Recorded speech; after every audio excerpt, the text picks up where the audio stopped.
तो दोस्तों आपने कई बार देखा होगा हमारे घर की दवाइयाँ कभी इधर कभी उधर, कभी दवाइयों का डब्बा या फिर खुली, कभी इधर उधर डायरेक्शन में पड़ी होती हैं। क्या आपने कभी सोचा कि इंसान के घर में दवाइयों ने एक बार रास्ता बना तो लिया, पर वो घर की ही होके रह गई।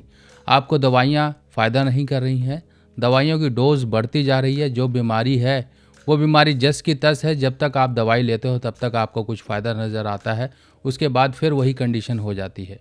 आपको दवाइयाँ आपकी दवाइयाँ जो स्टार्ट हुई वो दवाइयाँ हटने का नाम नहीं ले रही हैं, यानी कि आप उन दवाइयों के आदी हो चुके हो। कौन सी घर में ऐसी दिशा होती है या फिर हमें दवाइयाँ यहाँ रखनी है जिनसे कि हमारी वो दवाइयाँ धीरे धीरे धीरे धीरे ख़त्म होती जाएं और हम जो बीमारी के लिए दवाई लेते रहे हैं वो दवाइयाँ उस बीमारी को भी ख़त्म कर दें।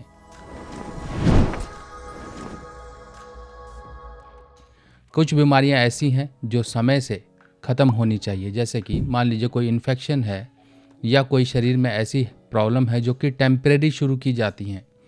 पर कुछ दवाइयां ऐसी हैं जो लंबे समय तक चलती हैं, जैसे डायबिटीज़ है, बीपी है, शुगर है, कोलेस्ट्रॉल है या आपकी नींद की समस्या की या डिप्रेशन की। कोई भी दवाइयां हैं तो दवाइयों का अगर मान लीजिए कोई दवाई ऐसी है जो लंबे समय तक चलनी है, अगर वो डोज बढ़ती जाए तो आपको समझ जाना चाहिए। अगर आपकी कोई शॉर्ट टर्म दवाई है, शॉर्ट टर्म ट्रीटमेंट है, अगर वो लंबा खिंच जाए तब आपको ये समझ लेना चाहिए कि कहीं ना कहीं आपके घर में रखी गई दवाइयाँ गलत डायरेक्शन में रखी हुई हैं। अब ये डायरेक्शन क्या है, डायरेक्शन को पहले समझ लेते हैं। कई लोग क्या करते हैं, घर के साउथ में दवाइयाँ रख देते हैं। अब जैसा कि हम जानते हैं, साउथ की दिशा जो होती है वो यम की होती है, यानी कि इंसान के शरीर में एक बार जब दवाइयों का दौर शुरू हो गया तो वो यम यानी कि उसकी आयु पर संकट कर कर इंसान की आयु को छोटा करके वो दवाइयाँ उसके साथ ही चलती रहती हैं। अगर मान लीजिए घर में आपके वेस्ट डायरेक्शन में दवाइयाँ पड़ी हुई हैं तब भी ये खतरनाक है, क्योंकि वेस्ट डायरेक्शन शनि की दिशा मानी जाती है और यहाँ पर भी इंसान को ये दवाइयाँ एक बार शुरू हो गई तो दवाइयाँ चलती रहती हैं।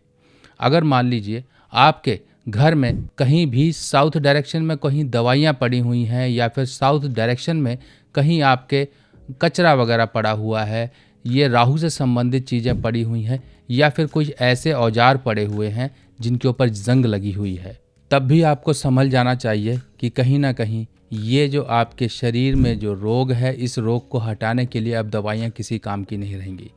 अब हम आगे बढ़ते हैं तो थोड़ा और समझते हैं। देखिए, दिशाएं और मुहूर्त ये सब अगर हम आयुर्वेद की दृष्टि से देखें, यानी कि संजीवनी, अगर हम संजीवनी के बारे में समझें और ये जो हमारे शरीर से जो भी रोग वगैरह निकालने की हमारी आयुर्वेदिक चिकित्सा पद्धति, चरक संहिता, इसमें सब डिटेल दिया हुआ है कि हमें किस मुहूर्त में दवाई लेनी है, किस हमने मुहूर्त में या फिर किस डायरेक्शन में हमें दवाई रखनी है, ये सारी चीज़ें मेंशन्ड हैं।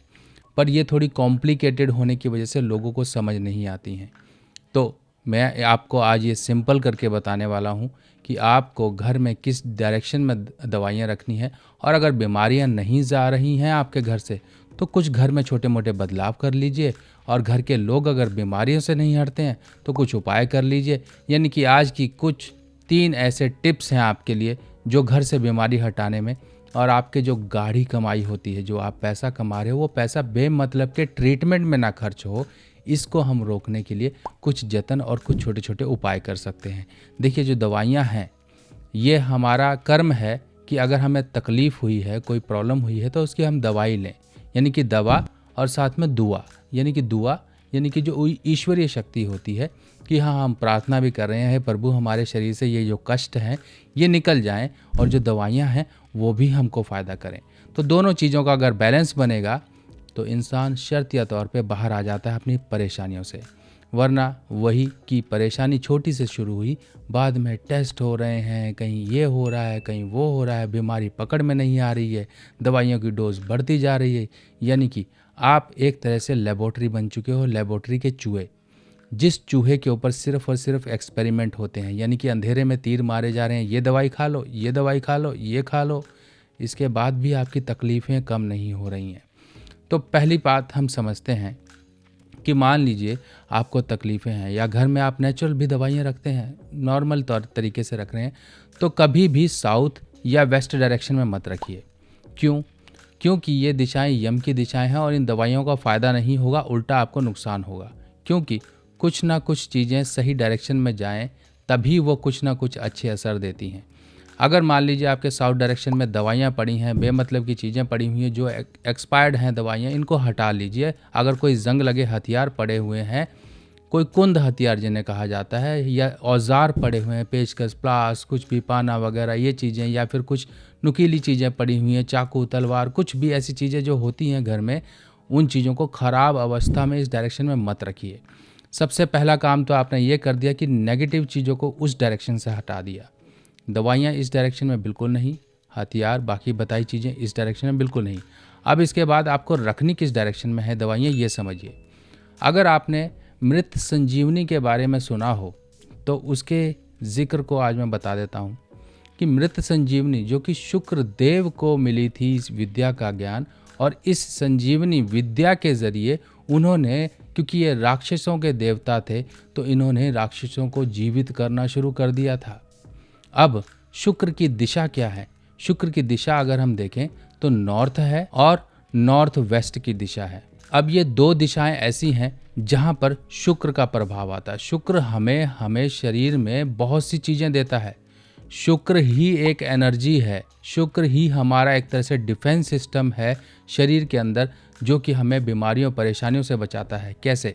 अगर हम शरीर के प्लेटलेट्स की बात करें, जो कि हमारे खून को रोकने का काम करते हैं। अगर मान लीजिए कहीं कट लग जाए, कहीं चोट लग जाए, तब ये प्लेटलेट्स काम करते हैं। अगर शरीर में कहीं चोट लग जाए और आपका खून ही ना रुके तो क्या होगा? जान तुरंत चली जाएगी। इसी तरीके से जब डेंगू होता है या वायरल कुछ तकलीफ़ आती है, या आपको कहीं पर कीमोथेरेपी हो रही है, कुछ भी हो रही है, तब इस केस में आपको, या फिर कोई भी प्लेटलेट संबंधित तकलीफ़ें हैं, तब इस केस में आपके शरीर में वो प्लेटलेट, वो शुक्र कमज़ोर होना शुरू हो जाते हैं और आपके शरीर पर संकट आने शुरू हो जाते हैं। क्यों? डेंगू के बाद, बुखार उतरने के बाद ये कहा जाता है कि भैया घर पे रहना, क्योंकि आपके प्लेटलेट बहुत कम है। ड्राइविंग मत करना, बहुत ध्यान रखना, कहीं चोट ना लग जाए आपको, कहीं कुछ ना हो जाए, क्योंकि ऐसे समय में ब्लीडिंग नहीं रुकती है। ऐसे समय में अगर ब्लीडिंग ही होती रही तो इंसान की डेथ तुरंत हो जाएगी, क्योंकि खून ही हमारे शरीर के अंगों को तक ऑक्सीजन पहुंचाता है। अगर ऑक्सीजन पहुंचाने वाली प्रणाली ही ख़त्म हो जाए तो सब कुछ ख़त्म हो जाएगा। आपने बहुत से लोग देखे होंगे कोरोना काल में मर गए, उनकी डेथ हुई, क्योंकि उनको ऑक्सीजन नहीं मिल पाई। यही है ऑक्सीजन। अगर ऑक्सीजन ना मिले हमारे शरीर के अंगों को तो वो काम करना बंद कर देते हैं। आपके दिमाग तक ऑक्सीजन ना पहुँचे प्रॉपर तो इंसान बेमतलब में पागल हो जाएगा या फिर उसकी डेथ हो जाएगी। हाई एल्टीट्यूड पर आप जाते हैं, आपका दम फूलने लगता है। आप पहाड़ी इलाकों में जाते हैं, आपका दम फूलने लगता है, क्योंकि वहाँ पर ऑक्सीजन की मात्रा कम होती जाती है जैसे जैसे आप ऊंचाई पर पहुँचते जाते हैं।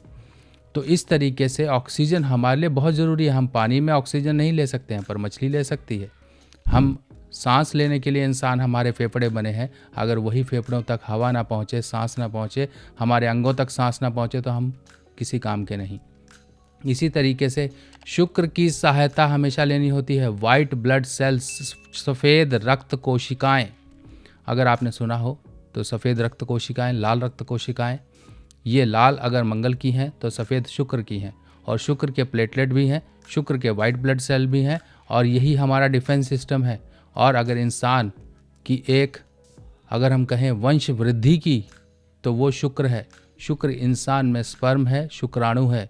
अगर वही नहीं है तो ना तो वंश बढ़ेगा, ना ही इंसान का शरीर स्ट्रांग रहेगा। तो शुक्र को हम पावर की तरह इस्तेमाल करें, शुक्र की डायरेक्शन को इस्तेमाल करें, ताकि आपकी तकलीफ़ें कम हो। लाल किताब की सभी सामग्री अब आप मेरी व्हाट्सएप कैटलॉग पर आसानी से देख सकते हैं और आप अपने एड्रेस पर मंगवा भी सकते हैं। कि घर में आपकी अगर दरिद्रता, दुख या परेशानी नहीं जा रही है तो सबसे पहला काम ये करना शुरू करिए कि घर में आप गौमूत्र का छिड़काव करना शुरू करिए। सुबह शाम पूजा करते हैं तो गौमूत्र थोड़ा जल में मिला के छिड़काव करना शुरू करिए।